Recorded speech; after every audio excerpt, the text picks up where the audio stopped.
Assalamualaikum. Waalaikumsalam. Takbir. Allahu Akbar. Medyo mahina, ano? Kasi kung konti tayo kasi nasa labas sila. Masyaallah.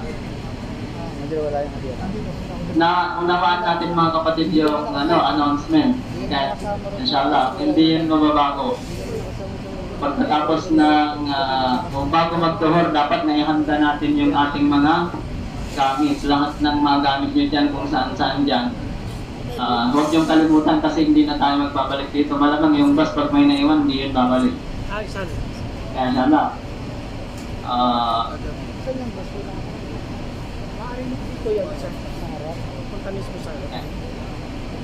Alhamdulillahil wahidil ahadis samad alladhi lam yalid wa lam yulad wa lam yakul lahu kufuwan ahad. Laisa kamitslihi syai'un wa huwas samiul basir. Wa sallallahu wa sallam wa baraka ala sayyidina wa habibna wa nabiyyina wa rasulina Muhammad. Assalamualaikum warahmatullahi wabarakatuh. Mga kapatid, hindi po kami nararapat kong tutusin na humarap at magsalita sa inyong harapan dahil may mas mga nararapat pa sa amin. Pero alhamdulillah, dahil sa pamunuan, kami po ay tinawag. So, kahit gagadang kalman lang na kaalaman, inshallah, hingin natin kay Allah subhanahu wa ta'ala na ma-share natin. At kung mayroon akong kamalian, huwag po kayong mag-atubili na i-correct po kami. Ang titignan natin sa maigsing mensahe ngayon mga kapatid, ano na mayroon pagkatapos na tayo mag-hajj. Mada ba'da al-hajj, alamin natin mga kapatid na ang hajj, kumbaga gamay na natin siya pang 5 haligi ng Islam.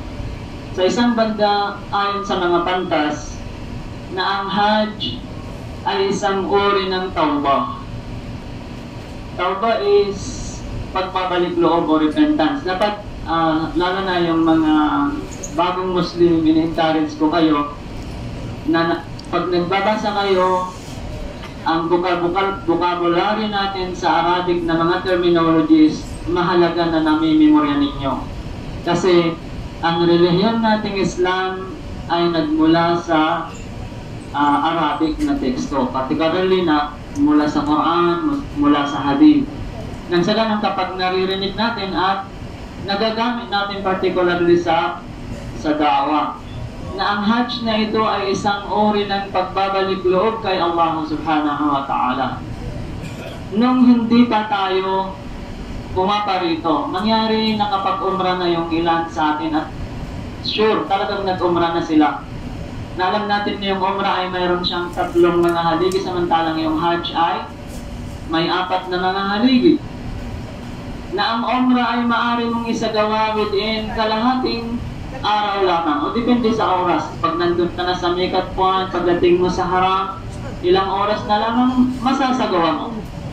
At ayon sa mga pantas, every 3 days, maaari kang mag-umrah.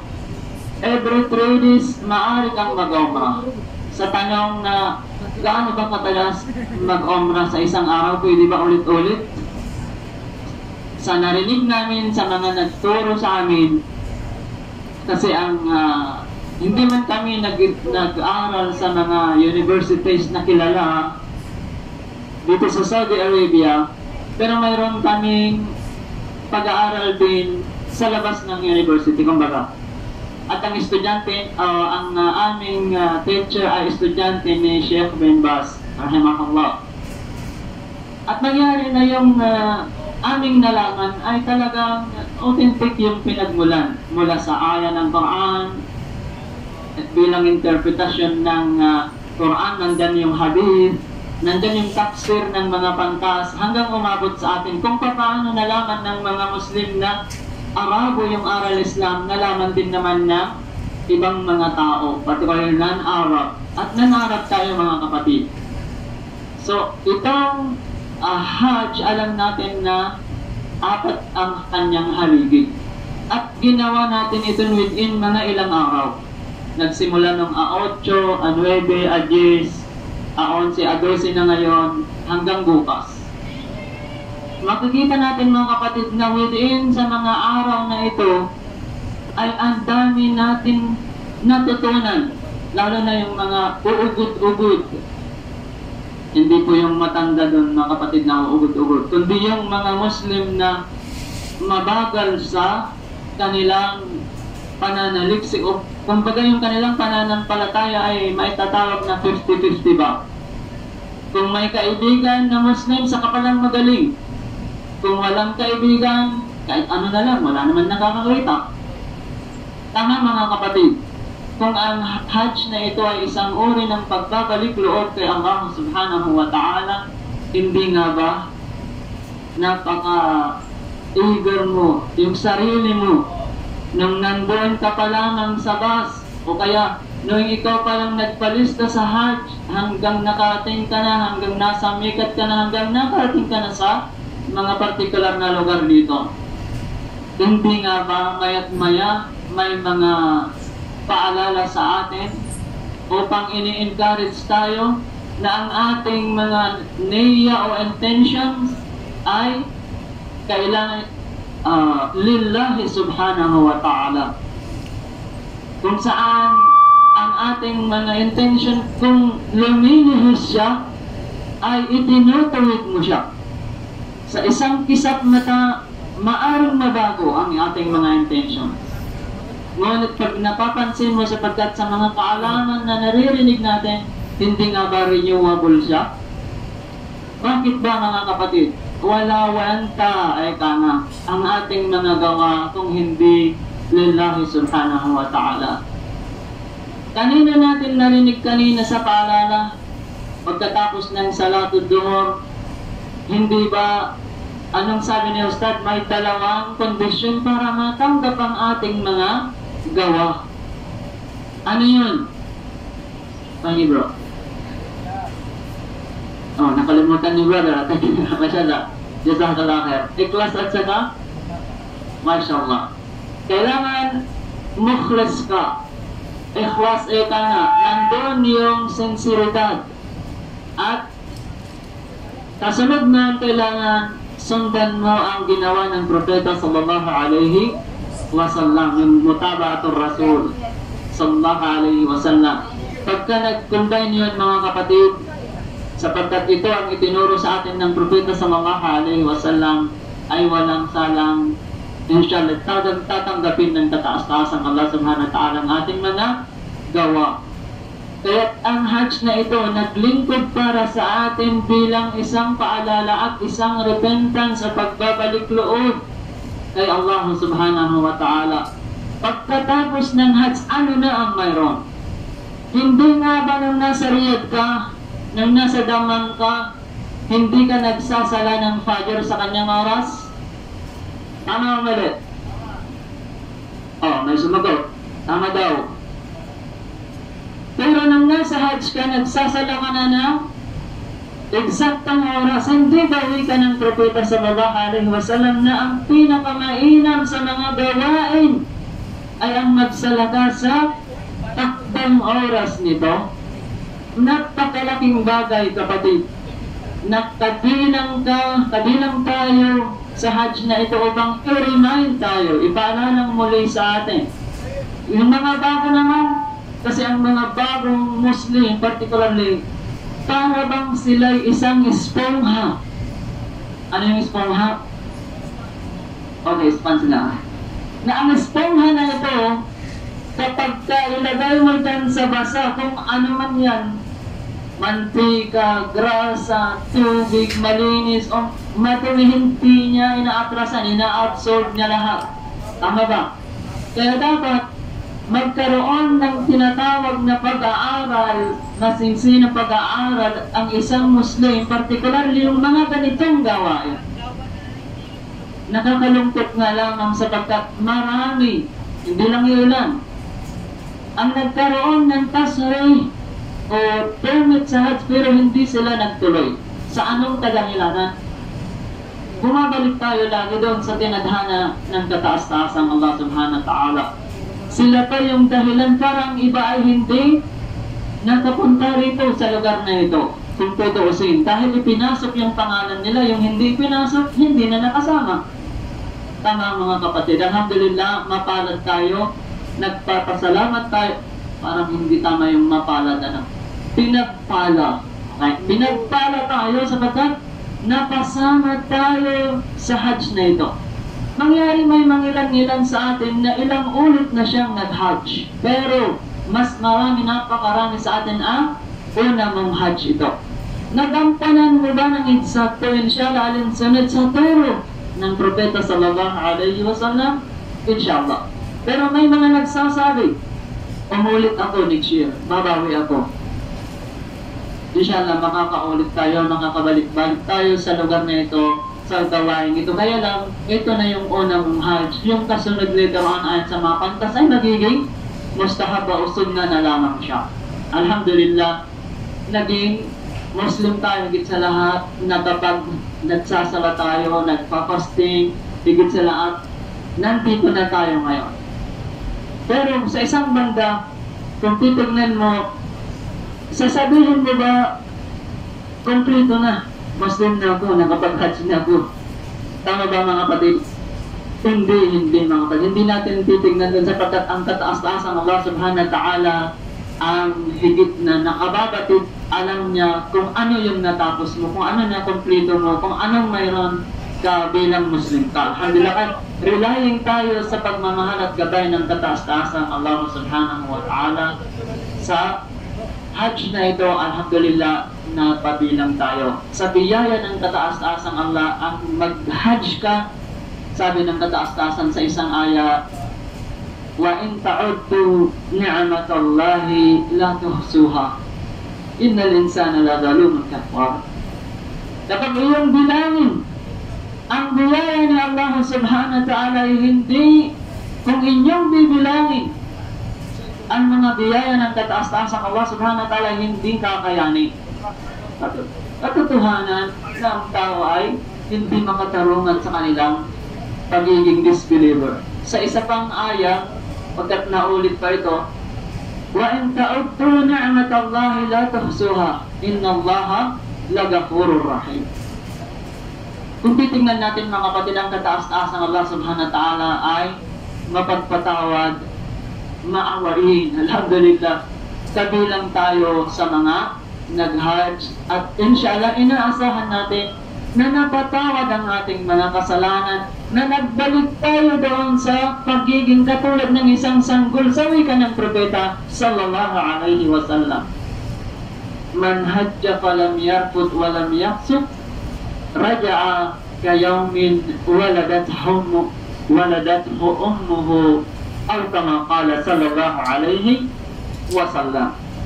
Sino man ang nag-Hajj na hindi siya nakipagniig sa kanyang misis, sabi nung ibang nakikinig, pagka tinatalakay namin, wala naman tayong kasama ustad na misis dun eh. Pinaalalanan dito, yung may kasamang misis.